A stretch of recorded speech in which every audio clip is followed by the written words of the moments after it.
Hey guys, welcome back to Let's Play Football Manager 2016. This is the return to glory of AC Milan.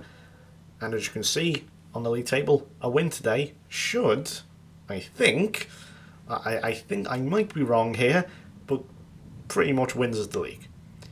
And it's quite funny because we win here, we go 9 points clear of Atalanta. Now that means Juventus are completely out of it as well, which is very interesting. But also, we actually play Atalanta in our next league game after Paris Saint-Germain, obviously, which will also be live. So that could actually be a title showdown. And I say that because they're the only ones who can actually stop us, because the Serie A, of course, is based on... where are we? Let's try that one again. Serie A is based on a tiebreaker, is actually based on... head-to-head records rather than goal difference, as you saw last year. And you may also notice the little L there. We, in fact, lost to Parma. You beat Real Madrid and then you lose to Parma. I don't get it. There is one reason why we lost to Parma, and I will give you two words: Christian Zapata. Just watch this. Also Christian Benteke, but watch this. Just clear the ball. Clear the damn ball. And to be fair, a lovely finish from Marchese there, or however you say his name.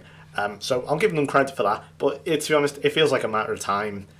Let's just get this one over with.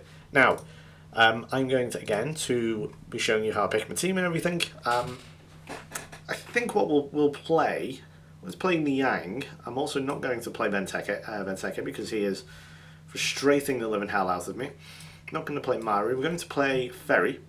Alessandro Ferri, the regen, of course. We're also going to play Bajikowski instead of Calabria. Not sure whether to play Bakker, actually. Yeah, let's play Bakker. Let's try that. So we'll swap Niang as a poacher. And then Bakker as a CF. I think we'll also play Blind instead of Mangala. And... do I really want to play Stones at right back? I don't think so. I think we'll also play Endozomo instead of half-injured Donnarumma. That's no good. Hopefully he'll be back for the Paris Saint-Germain game, although I'm not holding my breath. He has 6 days to get fit. Just make sure how long his injury is. 3 to 7 days. Ooh, it's going to be a close one. I don't think he will be.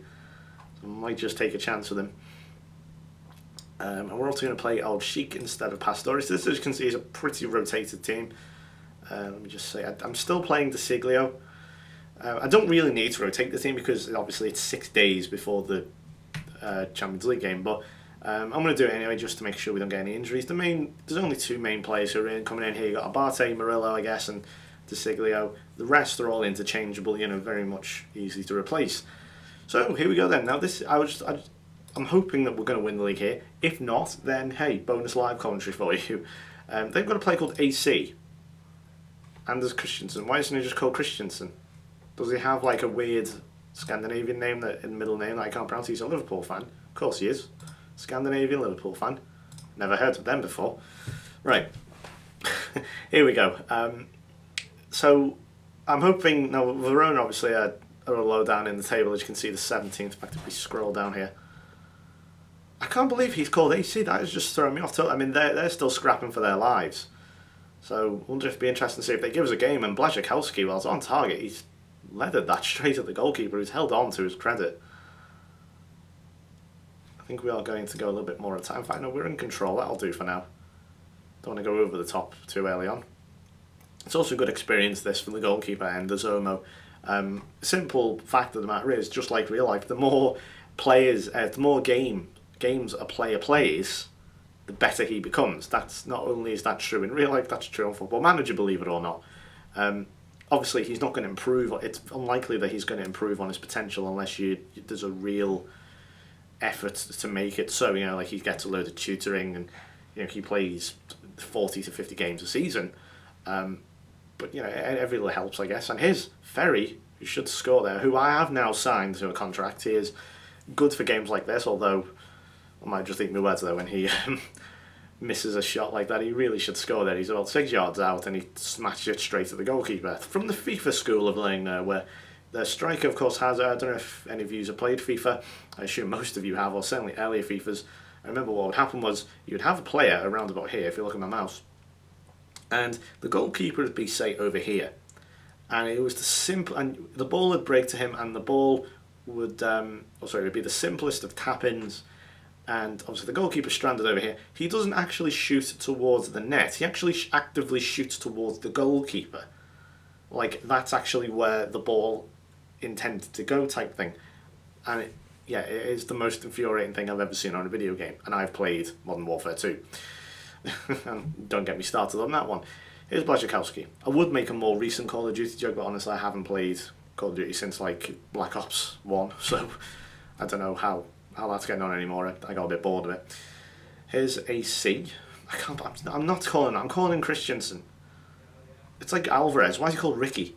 I mean, I know he's South American, so I think he's South American. He's Argentinian, isn't he? Like, I get it, because they have all nicknames and, you know, inverted surnames and all this. So I'll give them a break. But what's with the? It's just strange. I don't get it. Here's Ferry anyway. Nice pressing from him. He's played some decent passes when he has actually played and actually added to goals. No, he hasn't actually scored any goals. But you know, you'll play like a nice pass like that, and there's Baka. And one of the things happened is he will play a pass like that, and some of them lead to goals, and so I see them. You know what I mean? It's like it'll come in as a highlight or as a goal highlight or whatever it is.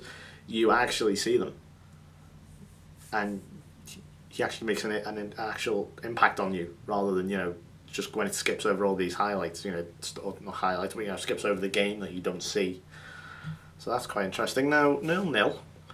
We have had just some of these games occasion where we just don't make, you know, offensive wise, we just don't make an impact, or we just seem a bit blunt, to be honest. So we're going to bring...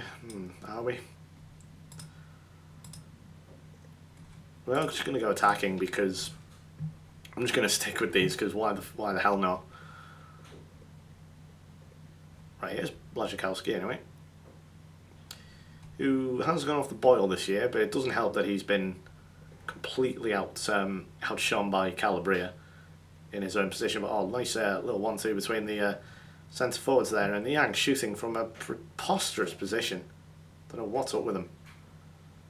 Here's old Sheik to Ferry. Wonder if he's going to have a shot. Nope. Plays it across the goal. Some of the decision making today has been very peculiar. But again, Ferry, he's not, you know, he hasn't looked bad. He hasn't had a rating below 6.8, which is good. You know, it means that he can at least hold it together at his level. Oh, Carlos Bacca, he's one. No, he's not. Oh, look how slow he is. Right, Niang. Oh my god. You can just see why. Yeah, you can start to see why now we have this issue with strikers. I do think this year now is the time, or that the next transfer window is going to be the time where the entire front roster, that entire front line changes. You know, I think Bacca will probably go. I think Benteke might go. Munir obviously will stay, and I think Niang will stay. But I do think we need two big finishers. You know, like who can get 20 goals a season. Because if we do that, then we will walk the league. And I'm also going to assume that Juventus are also going to do the same. So we need to match them here. But as you can see, there's been too many 0-0s for my liking. I don't like 0-0s at all. You shouldn't have any more than 0 as far as I'm concerned. Because if you have that, then... I mean, I get that, you know, sometimes you will have just a game where you can't score because either the gods are against you or it's just not your day or something like that. But the amount of performances here where we have it, or, you know, we've been saved by, you know, a Calabria or an old Sheik or a Pastore or someone, it's so annoying that the strikers just aren't doing it for us.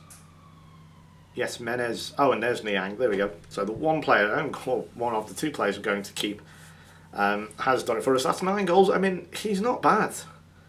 He's not the player that we used to have on, God, what was it, 2012, 2013, you know, where he would become an absolute world-class player. But we're going to take Bacca off. We are going to bring on Benteke because I'm out of ideas. But yeah, he'll probably be moved on, Benteke. He gave us one good season, but this year it's been absolutely not acceptable at all. I mean, Kivo Verona here, sorry, I just mean Verona rather, haven't offered, well, they've offered nothing really. It's not been much of an opposition, but here's Benteke. Comes out to Blaszczykowski, good blocks. Yeah, it's just, it is a bit of a conundrum, really. The problem is Benteke is not the striker I need. It is, I signed him like I did, Liverpool did. You know, sort of, he's like, you know he's a good player, but does he actually fit what you want to do? You know, he's like a piece of the jigsaw that you're really trying to force into the puzzle, you know, by using scissors or something, you know, something like that. It's just, yeah, as you can see, he's come on, he always constantly comes on and gets a 6.7. Maybe I look into the ratings too much there, but yeah, it's never good. That means below average, I say usually. 6.8 is average, and then anything below that to about a 6.2 is below average, and then if you get to 6.2 or below, that means poor, in my opinion. Anything below a 5 is like catastrophically bad. There I have seen players who get 0.1. I've only ever seen that once. I don't know what you have to do. I assume, you know, the player has to have actually like killed someone to get that. You know, it's like you have offended the game. You know, insulted the game's mother or something like that, because there is no way a player can actually be that bad. Oh, for God's sake, Abate! There's a minute to go in a nothing game, and he gets himself sent off. Brilliant captaincy work. Well done, lad. Right, we're going to take Niang off for... I think John Stones can play right back, can't he? So we'll just do that. Doesn't make a difference, to be honest. Benteke into the middle. So we're playing the last minute or so with 10 men. Oh, good piece of defending there from Stones. He comes straight on and gets himself in the way of the ball. Oh dear. What's he thinking, Abate there? Right. Maybe we can get one more. Here's Ferry. Do it for Abate. Come on. John Stone's actually getting forward there. It's quite rare. Apparently Everton fans are keen to tell me that his main attribute is, in fact, when he gets forward. You know, it's not his defending. His defending is meant to be good, but it's the fact that he gets forward, and that's what a lot of people like.